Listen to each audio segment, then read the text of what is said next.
welcome to another episode of LSVT Global's podcast, Think Big and Loud, where we share inspiring stories, expert insights, and engaging conversations, all designed to empower and uplift the lives of individuals with neurological conditions and those who love and support them. My name is Beth Peterson, and I'll be your host for the show today. And today's episode is a special celebration. October brings National Physical Therapy Month and marks 1 year since our guest Sean Bulanda began his inspiring journey of self-renewal. Sean is not only a dedicated physical therapist, but also the proud Parkinson's ninja. In early 2025, Sean was diagnosed with Parkinson's disease after years of facing anxiety and depression, but a powerful awakening last October transformed his path. Since then, he's rebuilt his health, earned LSVT BIG certification, launched a thriving support group and fundraiser, and found new outlets in comedy and songwriting. Sean's story really proves that Parkinson's doesn't mean the end. It means the beginning of a new chapter filled with purpose, creativity, and possibility. So, Sean, welcome to the show. I'm excited to hear about the incredible journey you've been on over the last year. Well, thank you. It's great to be here. I'm so excited to talk to everybody. My journey actually started back in 2020 before the COVID crisis shut down the country. I was dealing with anxiety and depression. Well, I was dealing with anxiety, and I decided that my job was not meeting my lifestyle anymore. So I quit my job very abruptly from being a physical therapy consultant for a nursing home company, and doing that kind of left me a little bit disgraced. I've been kind of a high performer in the past, generally working my way up, getting promotions or getting, thanks and kudos. And suddenly I was the person who was not doing this job, I felt. And that led into the depression. And it didn't make a lot of sense, but I ghosted everybody that I knew. I felt embarrassed to talk to them. I stayed at home quite a bit, got divorced, went to live with my mom in Ohio. I was living in California at the time. And when I got to Ohio, I stayed in the house for the next 2 years. I didn't take a shower. I didn't shave. I didn't cut my hair. I kind of looked like the worst version of Tom Hanks from Castaway, the dirty version. And things are pretty bleak. I lost a lot of weight. I wasn't moving around. I think I walked about 300 steps a day, according to my iPhone. So I was basically just going back and forth from the couch to the bathroom, and that was my entire life. And then in October of 2024, my ex-wife was contacting me about some banking that we needed to do, and we had to go to the bank together. So she flew out from California, came to get me, and she knew what state I was in. She talked to my mom, and so she brought some tools with her and gave me a haircut and shaved my head bald. So I think she enjoyed that. Got into the shower. It took me to get some doctor's appointments set up and get things rolling. And I was really had been immobile for so long. I felt I was really deconditioned. I started a walking program where I walked from my house to the mailbox once a day. And that was my exercise. And I built up to 3 times a day and several times. Then I was walking around the block and so forth. And by March of 2025, I walked 30 miles in the month that I accumulated. So at that time, I ran into the Michael J. Fox Foundation fundraiser, which was 30 miles in 30 days in April of 2025. And I thought, well, I could do that because I just did it. So I decided to shoot for 60 miles. I'll talk about that later, but that was kind of the progression. So from October going 300 steps a day to going 60 miles in April of 2025. Yeah. Well, that's great. So you really started to turn it around in October 2024. Yeah, I see October 20th is kind of my rebirth day or my new day. I don't want to sound like I was resurrected or something like that. I'm not trying to be biblical. But it's definitely the start of a new life. Different outlook on things. I started going to the doctors, as I said. Some people felt that I had Parkinson's disease, and I wasn't in denial, but I thought there was really a good reason for my shaking. I'm starting to get a little bit of tremor now. when I get anxious or excited, like I'm very happy to be here. Everyone, we've been waiting to talk to you for a while. So I'll Mhm. start to have a little bit more tremor. So it seemed to be related to my anxiety. And Mhm. actually, that's how my anxiety started when I was at work. I would get nervous before going on to do a presentation. Not stage fright, but excited. I wanted to do a good Mm. job. And I would start shaking, and I thought, geez, I'm really anxious. And so I later learned that there's very, it's possible that that was um, a pre-symptom of the Mm. Parkinson's disease expressing itself. Mhm. So I didn't take it seriously enough as I should have, and I kind of took the hard way through the track.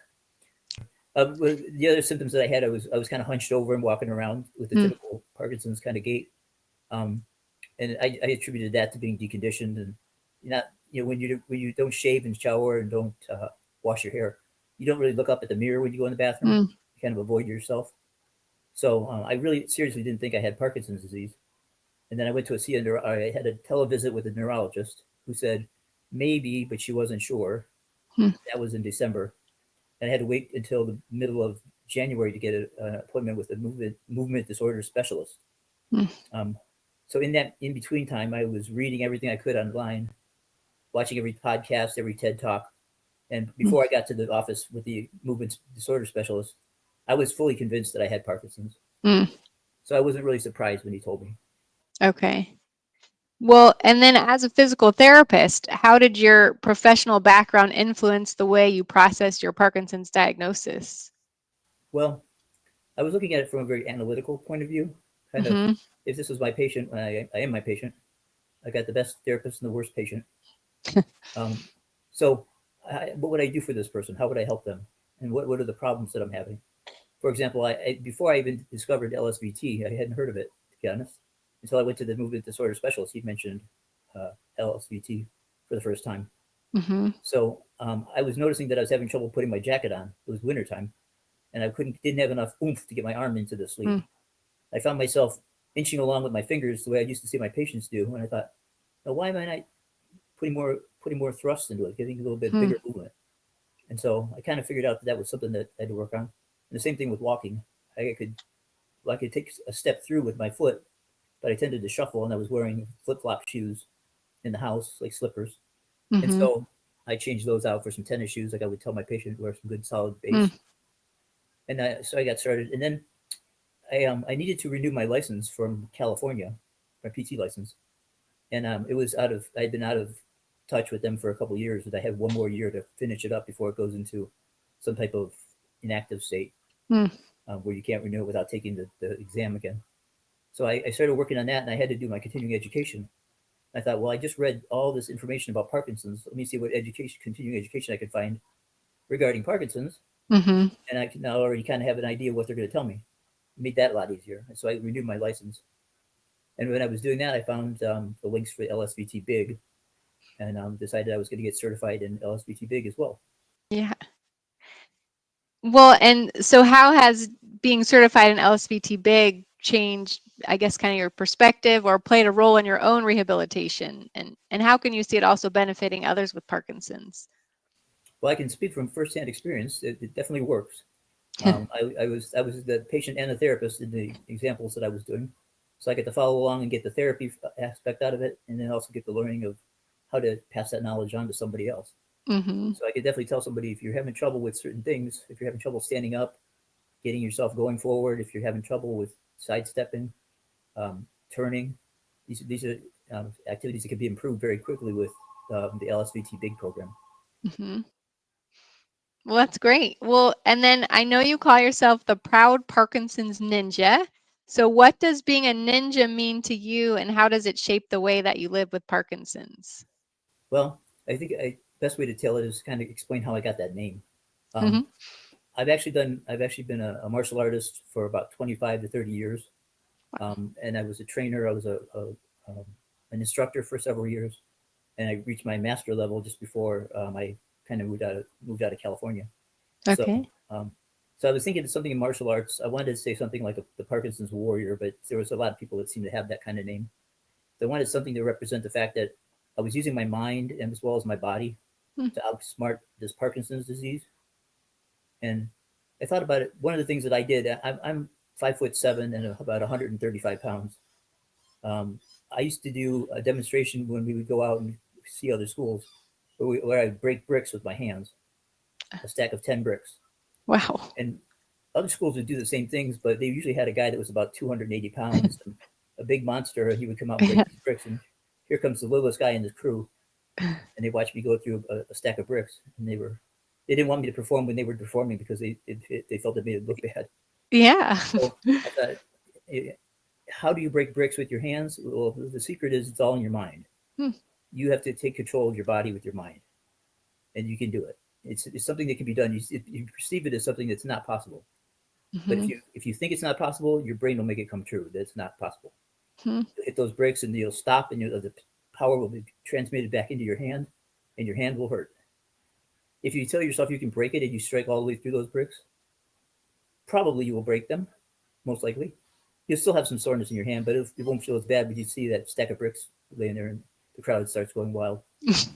So, so I thought ninja, and I thought there was somebody on the talk show one time that said that they were something, they were a ninja. I thought my response would be, I'm a ninja because ninjas are cool. And then I I got, like. then I decided I would be the Parkinson's ninja since I have the Parkinson's disease, because ninja is Mhm. a kind of common name on the internet.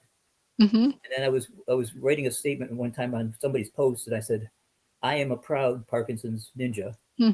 and I thought that had a ring to it Mhm. until my speech started declining, and then I said, why did I pick such a hard name to say? Well, that's a great story. So, and you think there's a ninja in everybody? You want to pull the ninja out of everybody? Absolutely, I think so. I think the reaction that a lot of people have is the shock and the surprise and the kind of the depression that they go into. Mhm. Several people that have been doing great things on the internet. I think even Jimmy Choi mentioned that he went into a kind of pulled back for like a 6 months to a year, Hmm. and then really didn't do anything, and then finally decided they were going to get up and get going, and then they take off and they have a lot of success. So I think it's about getting your mindset into, okay, I've got this. What am I going to do with it? How can I Hmm. how can I do as much as I want and as much as I can with this obstacle? It's more of an Mhm. inconvenience than anything else. Mhm. Well, that's great. Well, thanks. So you kind of touched on it, but I was just going to ask you, a lot of times you mentioned this, that when people hear the words you have Parkinson's, they feel crushed, or like, there's a big shift. What helped you turn that moment for you into motivation instead? Well, for me, it was partly because I was a physical therapist. I thought Mhm. this is too coincidental to be a physical therapist and have Parkinson's disease and have my skills for multimedia for social media. It seemed like it was a crossroads that was telling me this is Mm. what I should be doing. I should be going out and talking to people, Mm. hopefully educating them, entertaining them at the same time, and hopefully inspiring them. Mhm. When I wanted to talk about some of those creative outlets that you've pursued. So, and you can correct me if I'm wrong on any of these numbers, but from my research, I think that you've now performed stand-up comedy 15 times over this last summer to raise Parkinson's awareness. And what inspired you to take the stage, and what have you learned from comedy? Well, I've always been interested in performing stand-up comedy, but I never really had the nerve to just go out there and Mm. do it. I tend to use humor when I present and when I do trainings, and I did as a trainer. I had a big area to negotiate. And it was easy to break the ice with some comedy, hopefully. And I had a lot Mm. of people that worked for me that may have just been captives. I'm not sure, but one of us thought it was funny, so that was important. So I put together some material that I had been thinking that I would say if I was going out to coffee with you. We were having coffee together, and I was talking about my life, or what I talk about that would be interesting and humorous. So I Mhm. put those together, and so it's more of a storytelling kind of comedy than it is one-liners. Mhm. I ran into another comedian, as a matter of fact, at one of my shows, who also had Parkinson's disease. Ah, He was more of a one-liner kind of guy, okay. so it was nice. It was a nice comparison to see the two different types of comedy. Mhm. That's great. Well, yeah, it does seem like a good outlet for you, and then also inspiring to the listeners. Now, with that, I know you've also started some songwriting and you've now released 5 original songs. So, can you tell us about that creative process and what music means in your life now? Sure. Um, well, I was interested. I'm very interested in computers. I was always a kind of a computer techie nerd, Hmm. whatever word you would use for that. Proud of it. Um, and I saw all this AI stuff that was going on while I was in my semi-comatose state from the depression, and I was interested in finding out how could AI write a song, and Hmm. what would you have to do to get a song out of it. So I started putting together a crazy song. I wrote about an incident that happened when I went to the urologist. So I went to the urologist, and if you haven't been to the urologist, the first thing they do when you walk in the door is they give you this little cup, and they say you need to fill this cup up. And here's the bathroom, and they give you an alcohol swab, and they stick you in the bathroom. So I'm standing there in the bathroom with this alcohol swab in my hand, and I think I have no idea what to do with this alcohol swab. So I put it in my pocket. I still have it. Um, and then I turned my attention to the cup. So I turned and I had my left hand had the cup, and my right hand had my equipment. And I started to line things up, and I said, I thought to myself, this is easy. And Parkinson said, "Oh yeah, watch this." And my hands started shaking even more. Hmm. And they were shaking out of sequence, out of synchronicity. One was shaking up, one was shaking down, one was shaking left, one was shaking right. I thought this was going to be an impossible task, but I concentrated and I focused, and I started bringing the two together. And just when I was about to take my shot, there's a loud knocking on the door. Hmm. Now, if you've ever been focused on something and somebody walks up behind you and touches you on the shoulder, you know how you jump? Mm-hmm. Oh. I jumped 10 feet off the floor at the moment that things were going on. So it was a kind of a mess. So my moral to the story is when I do go to the urologist again, I always take a sign with me and I put on the door outside that says, if this Oh. bathroom's rocking, don't come knocking. And I took that song, I took that story, and I put those words into the prompt for the AI and came up with a song that's called Bathroom Blues. Oh. And it's a kind of a bluesy kind of country sound. And Yeah. it's very, I usually play it in my act. I'll play it after I tell the story. People are familiar with the story, and you find out that it really follows the story. But it's very you can see yourself singing it, but it's the bathroom blues, so it's kind of crazy. Yeah, that's great. Well, and I'll at the end, I'll make sure to link your channel so that people can hear these songs for themselves because I think that's a great story, and I know people would love to hear the song too. I also thought then I thought, well, what else can I throw at AI and make it work? So I thought, well, how could I write a song about losing everything that I had, having the down and out time of my life, getting divorced, losing my house, losing my job. Of course, it does sound like a country western song sometimes, but Hmm. um, it actually came out to be very very nice, very moving song, and it Hmm. really applies for anybody who's going through any kind of challenge. Mm-hmm.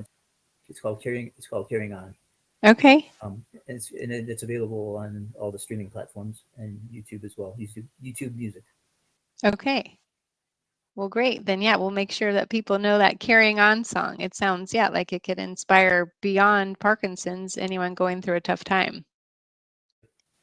And I also found out about the World Parkinson's Congress Hmm. that's coming in 2026 Mm-hmm. in May, the same week as Memorial Day. And the Congress is a big convention for everybody who's involved in Parkinson's, from researchers, doctors, nurses, physical therapists, occupational therapists, patients, people with Mm-hmm. Parkinson's, if you want to say that, and caregivers, friends. Anyone can come down and join.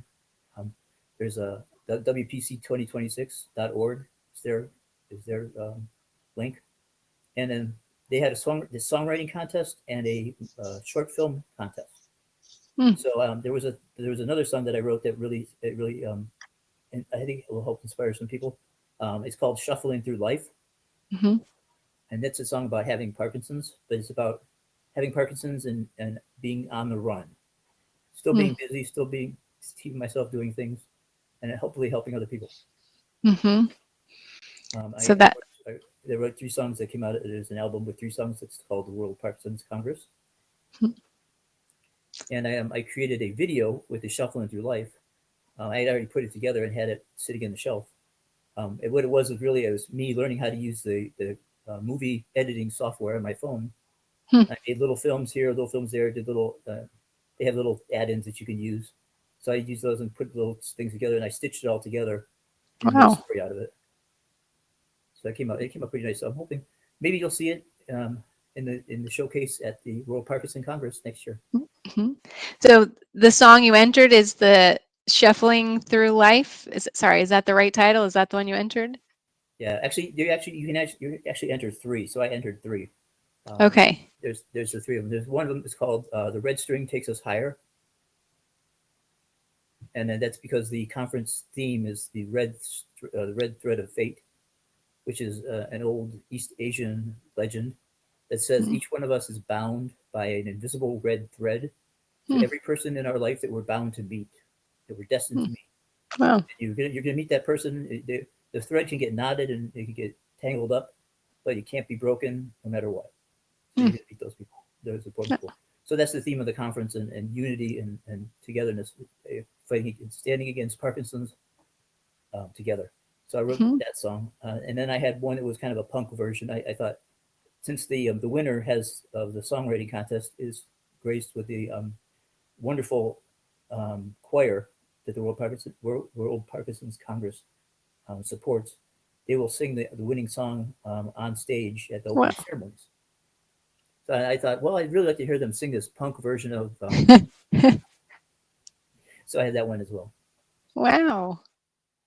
Well, that's great. Well, you'll have to keep us posted on if you win. Well, we'd love to tune into that. The submissions end at the end of this month, and they're supposed to announce the winner by the November 1st. So we'll Okay. find out. Okay, great. Yeah, right around the corner. Well, and I was going to shift gears a little bit. You talked about earlier how you do feel kind of compelled to bring people together. And so I know with that, you've also created a support group on Facebook and that it's grown to over 2,000 members in just this past summer. I think in just like 5 months. So what do you think people are finding there that they may not get elsewhere? Well, a couple things. I think one thing is the name is a little bit unique. The name of the group is called Parkinson's Support Got Dopamine Oh, after the Got Milk campaign. Uh, okay. I added the Parkinson's support group information in there just so I'd fall when somebody would search for Parkinson's support groups. It would fall in the search. Okay. Mhm. So we started off with that, and then it's kind of a lighter touch on things. It's not. Most of the people in there are very um, interested in hearing something positive. So with some of the groups, people are telling that the, the bad stuff, which we can talk about that if that's what you want to talk about. But Mhm. we like to keep it. I try to keep a little bit of a um, light atmosphere for people. I Mhm. try to put in a lot of educational things, but it's also some entertaining things. So I put in there some of my stand up comedy, which I always talk about some Parkinson's, some to spread awareness, Mhm. and I have some of the martial arts videos of bricks that I've broken and all that fun stuff. And last of all, I think I've really made a lot of friends by being on there. When I Mhm. started off in the support groups, I'd never gone into a support group on Facebook before, and I went into a few of them, and because of my tongue-in-cheek method of explaining things, I got kicked out of a few Oh no.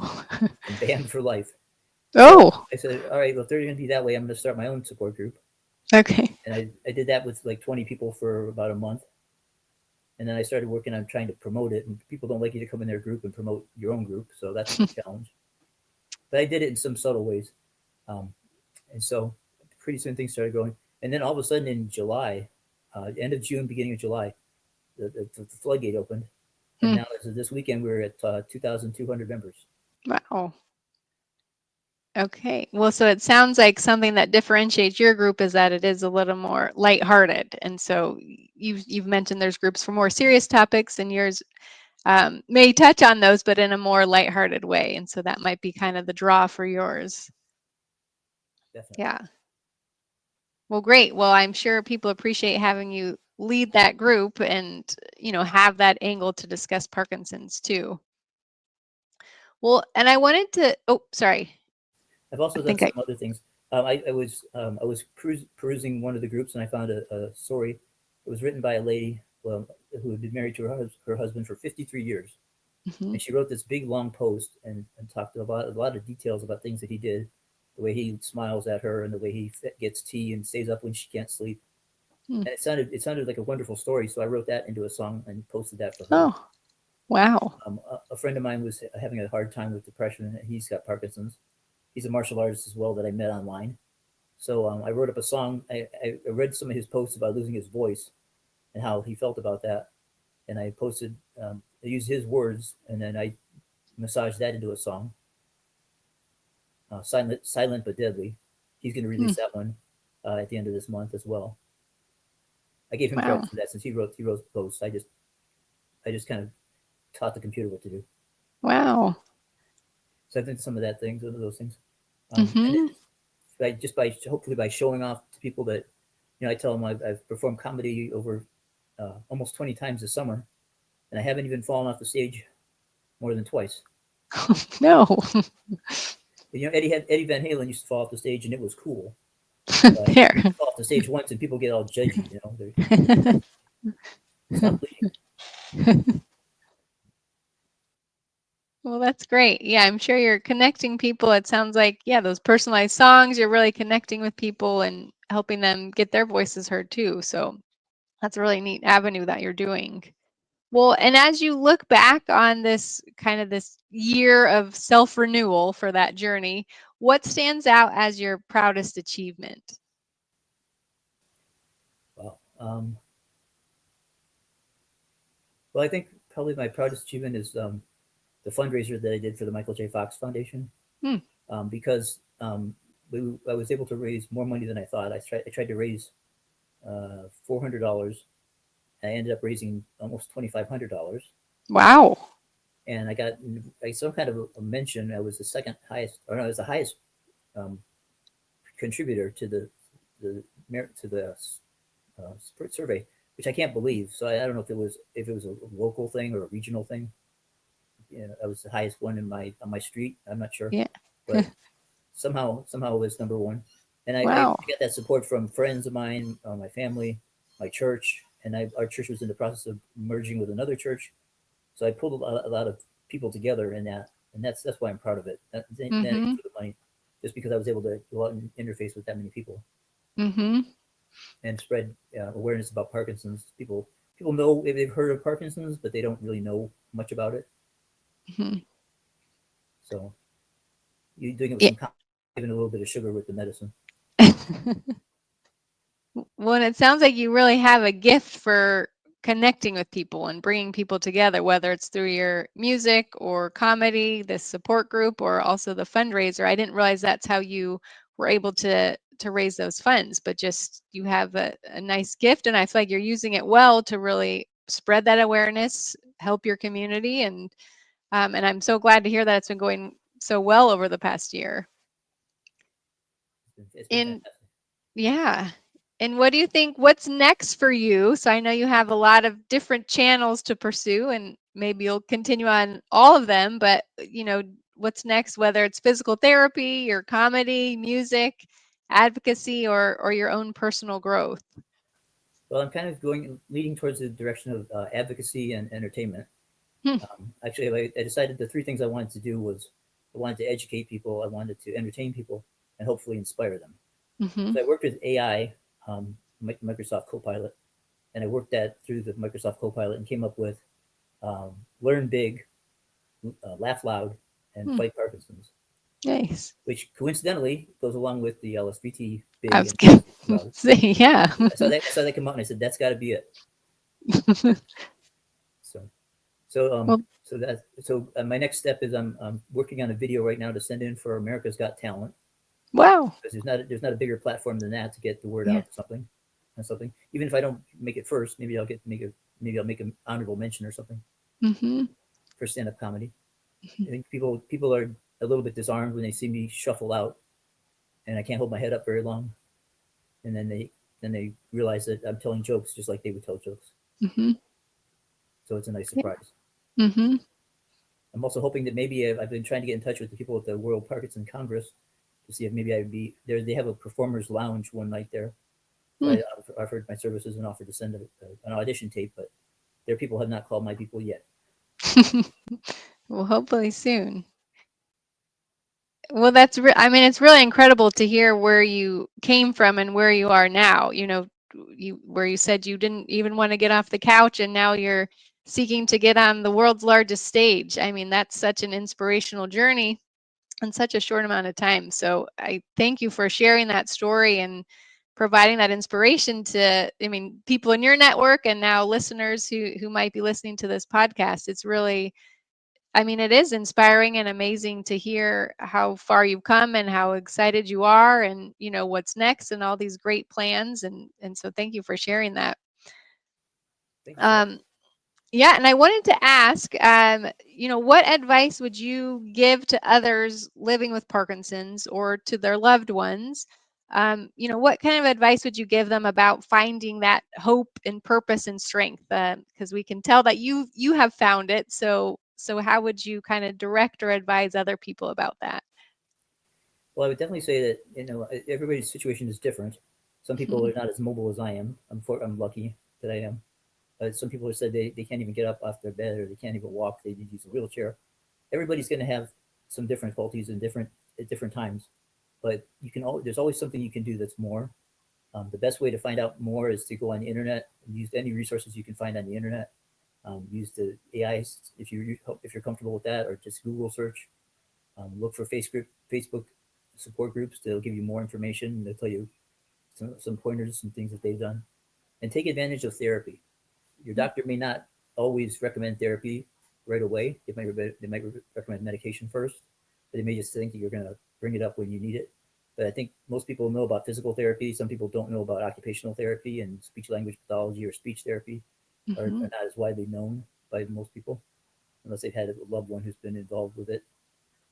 So I think asking for those therapy orders, that if there's something that you can't do that you want to be able to do, try some therapy, um, and you can make a lot of progress in a short amount of time. Hmm. Yeah, I think those are great words of wisdom. I like that idea of being proactive. If there's something you want to do, you don't have to wait for others to ask you about it. You can be the one to be proactive about it. And then before we get into the credits, I just wanted to make sure you were able to get the last word if there's anything else that you wanted to share about your journey or anything else for those in the audience. Well, the only thing I'll say is that everyone we meet is going through a battle that we don't understand. So be kind, Hmm. learn big, laugh loud, Hmm. fight Parkinson's. Hmm. I love it. I don't think we could have had a better ending than that. So thank you for that great motto. Well, I'm going to go ahead and get into some credits and make sure that we're giving credit where it's due, and then also let people know about some of the links that you were talking about. So again, I just want to give a big thanks to Sean. So it's Sean Bulanda. Thank you so much for being here, sharing that story, and really inspiring many lives through your story. And you mentioned that you have a YouTube channel. So that's the Proud Parkinson's Ninja YouTube channel. And then also with that, he also has a YouTube music channel.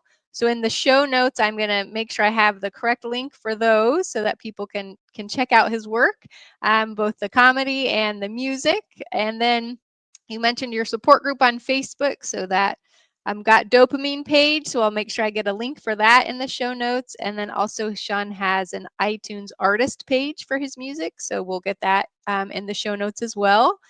And I just wanted to mention the theme song that people are hearing at the beginning and end of the podcast, and that's called Think Loud for Parkinson's by Kindred Spirit and Leo Sayer. And that is a song and video that were inspired by LSVT Loud speech treatment, and it was developed to raise awareness for Parkinson's worldwide.